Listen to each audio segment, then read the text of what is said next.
Think of that powerful memory. Make it the happiest you can remember. It feels like no time has passed and loads of time has passed. Now, I've lived half my life on the set of Harry Potter and spent so much time with the cast and crew that it will be a rare peek behind the curtain into a world we have yet to reveal to anyone outside our Harry Potter family. Sorry. It feels kind of emotional, actually. She's so much like myself. I mean, I was seriously nerdy. And I was very kind of insecure like she was. I was quite a tomboy. I wasn't super popular or anything, so I basically was her, to be fair. Sort of physically, we've all sort of changed a lot. That doesn't really describe me at all, really. Especially the tall part. I'm ginger, that's the main thing. I would certainly be going, yeah. Draco Malfoy. He starts off as the ultimate sort of slimy head git, if you will, and he slowly, very slowly, matures to the sixth film where he realises that he wants more than just a sort of two-dimensional relationship with Harry. He wants to get involved, so to speak. Enjoy the ride back to London. They're all Voldemort fans. I wasn't expecting that. You realise what they're asking you to do is extraordinary, and then I took it a bit more seriously. My sister has children who are then around 10, 11, 12, and I said, Martha, I don't know about this Voldemort. What? You're being asked to play Voldemort? You've got to do it! One of the highlights of my part was when I had to pretend to be Hermione, pretending to be Bellatrix. I don't like to be kept waiting. I've still got the teeth, actually. I'll put them in if you want. Our mantra for the crew was, let's make something timeless. Let's make something that when people are watching this 15, 20 years from now, it feels as if it might have been made yesterday.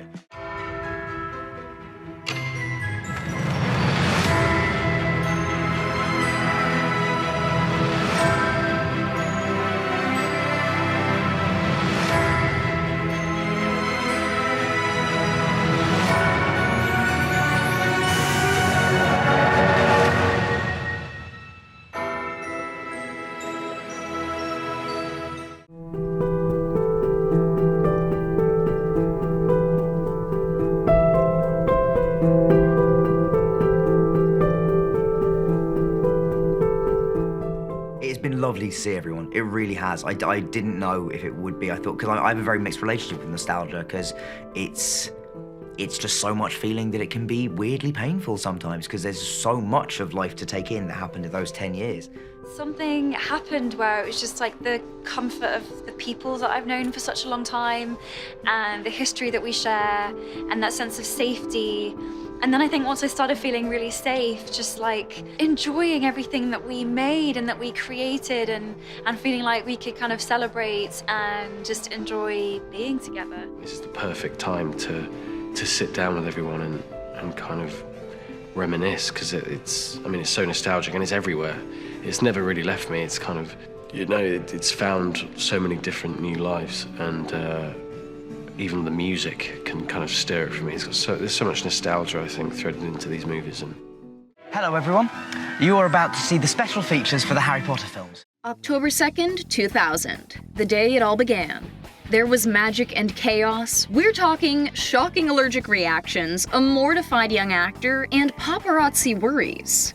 We've got exclusive raw footage from the very first day magic was made, and we can confirm mischief was definitely managed. He shows up to set, he cries on cue, and nails his first day in front of everyone as the Harry Potter. You're a wizard, Harry. Okay, well, it wasn't so simple as that. This touching final scene of the film was the first to be shot, and Radcliffe pulled out all the stops, but not on purpose. Ever notice that his eyes appear blue in only this scene? The crying wasn't because of his skills. Radcliffe was just having a really rough allergic reaction to the contacts to change his eye color. At least it worked for the shot. We're not allowed to do magic away from Hogwarts. You know that. He was a young actor in a new major role. Making odd choices was a given, but the shades on set? Well, this one was new, but hey, let the actor do what he needs to do, right? Yeah, I'm gonna take them off at the last minute. Excellent. If it works, but these glasses weren't a character choice. No one caught on to the fact that little Radcliffe might have had something to hide, and honestly, it was enjoyable for the crew to watch on as the actor marked out his scenes. Takes on a completely different look with sunglasses. The secret behind the cool dude sunglasses? His eyes were so sensitive because of the allergic reaction from the contacts that little Radcliffe was too embarrassed to say anything and just tried to hide it. Obviously, he was committed to his job from the very beginning. Are you excited? Very much so. Just when we thought we couldn't love Emma Watson anymore. Her excitement and energy to be on the scene was adorable, and it's clear from the very start that she really was Hermione. Little Watson was also clearly ready to handle all the media interviews and BTS moments to come. Do we think she knew how much the camera loves her? We feel you, Emma. We feel you. Yeah, my first day filming. Are you excited? I'm really excited. I can't wait. To sum it up, the first day on set bringing this magical world to the screen, well, Watson says it best. It feels absolutely fantastic. Hey kid, welcome to work. Would you mind sitting on this broom rig and flying high in the air for everyone to see? Cool. Okay, so the crew probably went over some safety measures and made sure Matthew Lewis was safely rigged up, but still. Talk about an intense first day. The actor did his famous Neville on a broomstick sequence and really made a splash, riding on that chaotic rig. While it was definitely cool, the young actor was so far out of his comfort zone and dove right into the deep end. Gotta give him credit though. He nailed this terrified performance. Although, really, he was probably just going method and fully terrified. I had no idea what to expect. I'd never done anything like that in my life. Rupert Grint, so pretty with barrettes in his hair. But don't let him hear it. The adorable actor's cheeks turned as red as his hair when caught by the cameras preparing for his very first day. No, never. If only he knew about the frilly dress robes that were to come in a few years. His dainty barrettes made the actor awfully nervous before he got to film, but once the hair and makeup team finished and he felt like Ron Weasley, there was no stopping this firecracker. You go, Glen Coco. Filming massive scenes filled with magic and a huge number of young actors, many of which have never experienced being on a set before, well, it's a pure recipe for disaster. But the HP squad made literal magic happen. After a couple of key lessons, that is. It was one task to get the actors to actually focus long enough to be able to get a solid take. But the real issue was the fact that half of them didn't even know what action meant. Chris Columbus and David Yates had probably never run into this issue before, but eventually they captured the shots. This was one of the many lessons learned and hurdles that came with working with all these young witches and wizards. While some actors weren't ready to go on action, Radcliffe had the opposite problem on his first big day of filming. The excitement of a new set is definitely overwhelming, but the Harry Potter actor was jumping on his cues a bit too quickly. While it is important to go on action, it's equally important not to go before action is called. It took a while, but hey, for this iconic wave, totally worth it. All right, Dan, you'll be waving as the train leaves this time. Lean out just a little more. He may have been young, but Radcliffe was no stranger to the realities of being an actor after doing David Copperfield, and he was on high alert. What for? The paparazzi, of course. It was only his first day, but maybe somehow he knew just how big a sensation he was going to become. What do you do, Cam? Can't get anything past you, Dan. The young actor knew both how to handle and charm the press. And everyone behind the scenes, of course. Okay, get back to work. Okay then. People need to pamper you. I'm like so totally nervous. While he'd been preparing to play the role for a while and had already been on set working for a couple days for initial photography, nothing could prepare him for what it would be like when the pressure was really on and the movie was going full steam ahead on the Hogwarts Express. Quite literally. Oh my god, I'm so nervous. Fair play, Dan. We would be too, but luckily, he had a whole lot of support behind him and a team ready to make magic. Clearly, the boy who lived does well under pressure. He's number 1. From the outset, the Harry Potter team was determined to stay as true to the books as they could, but obviously some changes had to be made. What with Radcliffe's eyes watering with contacts in, and Emma Watson's inability to speak clearly. These are teeth number 3, and I think these are the best. They may have been the best teeth, but they really weren't up to par. Yeah, all these fake teeth tried on during her teeth test may have looked pretty good, but they made it real tough for Watson to sound as eloquent as she does as Hermione. It's Leviosa, not Leviosa. And really, what would we do without that epic line? A mumbling actress definitely wasn't sustainable for 8 films, so the teeth got the boot. The best teeth of all were much closer to home. These are the ones Emma grew herself. Instead of going over lines or getting worried about what he needed to film, Radcliffe let his age show, hanging out and making small talk about the Olympics with the crew. Well, at least he's guaranteed a silver. Yep, it's good. Calm, cool, and collected, all while charming and getting to know the people that would become like his family and watch him grow up. I didn't really expect to get emotional, even though it was kind of 10 years of my life. She only had one scene, but that didn't stop the actress from totally reveling in all the magic. At just 9 years old, little Bonnie didn't understand what a set was, but she knew how to stand and be adorable for the cameras, and hey, it worked. We wouldn't know it, but the littlest Weasley was totally overwhelmed and nervous. And not just because she was in the company of her future wizard husband.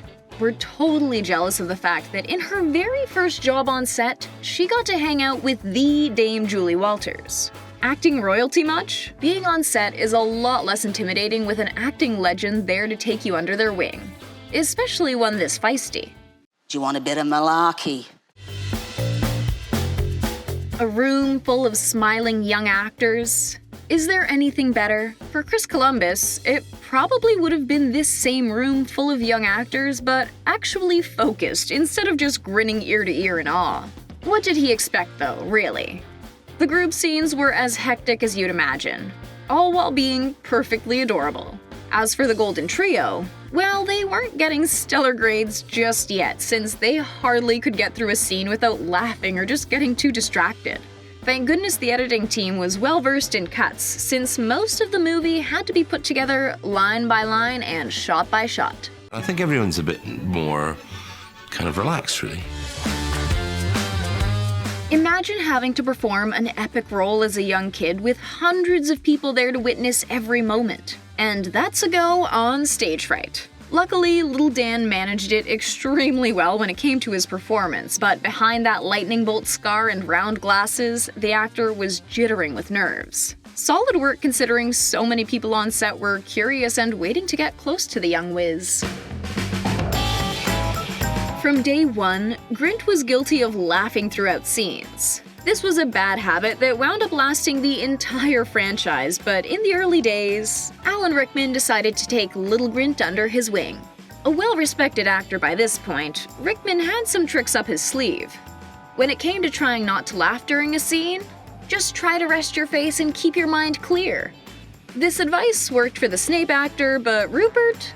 Well, obviously not so much. People's last days and I'm just like, oh, I don't know, it's just happening. Hogwarts will always be there to welcome us home. However, there was a time when the Harry Potter cast had to say goodbye to Hogwarts for good. The Deathly Hallows Part 2 was dark and intense, and you'll soon find out that behind the scenes wasn't much different. We're uncovering just how emotional, surprising, and of course, magical the final days on the set of Harry Potter were. Yeah, but I've had a really nice time. Needless to say, the last day on set for Daniel Radcliffe, Emma Watson, and Rupert Grint was tense. It also didn't help that their last scene wasn't ideal. Sad, right?